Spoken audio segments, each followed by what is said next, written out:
नमस्कार शेतकरी मित्रांनो, एस.पी. फार्मिंग इंजिनियर या आपल्या युट्यूब चॅनलवर सर्वांचं स्वागत आहे. तर मित्रांनो, काही दिवसांआधी आपण महाडीबीटी पोर्टलवरून जे आपलं टोकन यंत्र असतं, ज्याला आपण इंग्लिशमध्ये डिबलर म्हणतो, तर त्यासाठी अर्ज केला होता. त्यानंतर आपली निवड झाली. निवड झाल्यानंतर आपण टोकन यंत्र खरेदी केले, त्याचं बिल अपलोड केलं आणि आता आपल्याला त्या टोकन यंत्राची सबसिडी मिळालेली आहे. तर मित्रांनो, ऑनलाईन अर्ज करण्यापासून तर अनुदान मिळेपर्यंत नेमकी प्रोसेस कशी होती आणि अनुदान किती मिळालं, या सर्व गोष्टींना किती कालावधी लागला, या सर्व गोष्टींची माहिती आपण या व्हिडिओमध्ये घेणार आहोत. ज्या शेतकऱ्यांना डिबलर किंवा टोकन यंत्र माहीत नसेल, तर त्यांच्यासाठी थोडक्यात माहिती देतो.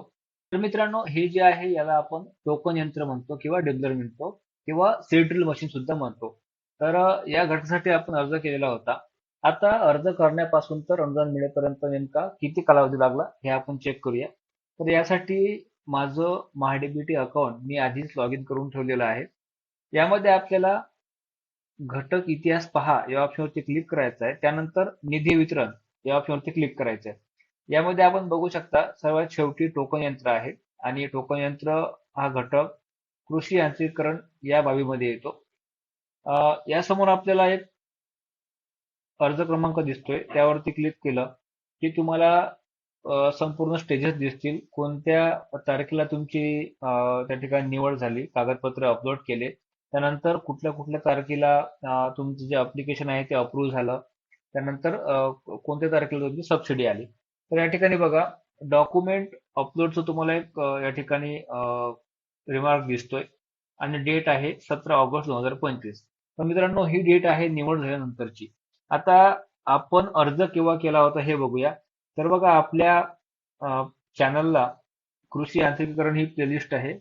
यामध्ये आपण जे काही महाडीबीटी पोर्टलवर कृषी यांत्रिकीकरण घटक आहेत, तर त्यासाठी ऑनलाईन अर्ज कसे करायचे याबद्दल माहिती दिली आहे. तर यामध्येच आपला हा व्हिडिओ सुद्धा आहे, ज्या व्हिडिओमध्ये आपण टोकन यंत्र या घटकासाठी ऑनलाईन अर्ज कसा करायचा याची माहिती दिली होती. तर हा व्हिडिओ आहे 1 वर्ष आधीचा. याला आपण प्ले करूया आणि यावरून आपल्याला आपण अर्ज केल्याची डेट कळेल. तर या ठिकाणी खाली आपण बघू शकता, तिथं तारीख दिलेली आहे 24 नोव्हेंबर 2024. तर 24 नोव्हेंबर 2024 ला आपण या ठिकाणी ऑनलाईन अर्ज केला होता. त्यानंतर आपली निवड झाली होती आणि 17 ऑगस्ट 2025 ला आपण आपले डॉक्युमेंट अपलोड केले होते. त्यामध्ये 7/12/8, त्यानंतर टेस्ट रिपोर्ट असेल, त्यानंतर कोटेशन असेल, या सगळ्या गोष्टी आपण त्या ठिकाणी अपलोड केल्या होत्या. आणि त्यानंतर आपल्याला जवळपास 6/9/2025 ला, म्हणजे आपण डॉक्युमेंट अपलोड केल्यापासून 1 महिन्याच्या आत पूर्वसंमती मिळाली होती. ज्या दिवशी आपले तालुका कृषी अधिकारी आपलं अप्लिकेशन अप्रूव्ह करतात, त्याच दिवशी आपली पूर्वसंमती जनरेट होत असते. आपण या डेटवरून लक्षात घेऊ शकता. त्यानंतर 1 महिन्याच्या आत आपल्याला बिल अपलोड करायचं होतं. म्हणजे 6/9/2025 ते 6/10/2025 एवढा कालावधी आपल्याकडे होता. आणि आपण त्या वेळेत डॉक्युमेंट अपलोड केले आणि डॉक्युमेंट अपलोड केल्यानंतर त्या ठिकाणी 2 वेळा तिथं अप्रूव्हल आलेलं आहे. आपण बघू शकता 18/10 डिपार्टमेंट सुपरवायझर यांनी आपलं जे अप्लिकेशन आहे ते अप्रूव्ह केलं होतं, म्हणजे आपण बिल सबमिट केल्यानंतर. त्यानंतर 23/10 डिपार्टमेंट सीएओ यांनी आपलं अप्लिकेशन जे आहे ते पेमेंटसाठी अप्रूव्ह केलं आणि फायनल जे पेमेंट आहे ते आपल्याला 24/10/2025 ला अप्रूव्ह झालं. या ठिकाणी आपण हा अकाउंट नंबर बघू शकता आणि सेम अकाउंट नंबर तुम्हाला या ठिकाणी दिसेल, जे आता मी पीपीटी ओपन करणार आहे त्यामध्ये. तर या ठिकाणी आपण बघू शकता, ही आपली पेमेंटची डेट आहे 24/4/2026 आणि या ठिकाणी आपल्याला जे अनुदान मिळालं ते मिळालं 5,000. तर आपलं जे टोकन यंत्र आहे ते 10,000 रुपयाचं होतं आणि 10,000च्या 50% म्हणजे 5,000 या ठिकाणी आपल्याला अनुदान मिळालं. तर मित्रांनो, आपण जर बघितलं तर या संपूर्ण प्रक्रियेला जवळपास 1 ते 1.5 वर्ष लागलेलं आहे. म्हणजे आपण डॉक्युमेंट अपलोड केल्याची तारीख जरी पकडली 17/8/2025, तर तेव्हापासून आपलं पेमेंट आपल्या अकाउंटवर जमा झालं 24 एप्रिल 2026 ला.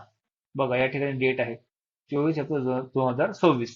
तर एवढा हा कालावधी, जवळपास 1 ते 1.5 वर्षाचा कालावधी एका छोट्याशा टोकन यंत्राला लागतो आणि त्यावर मिळणारी सबसिडी जी आहे ती आहे फक्त 5,000 रुपये.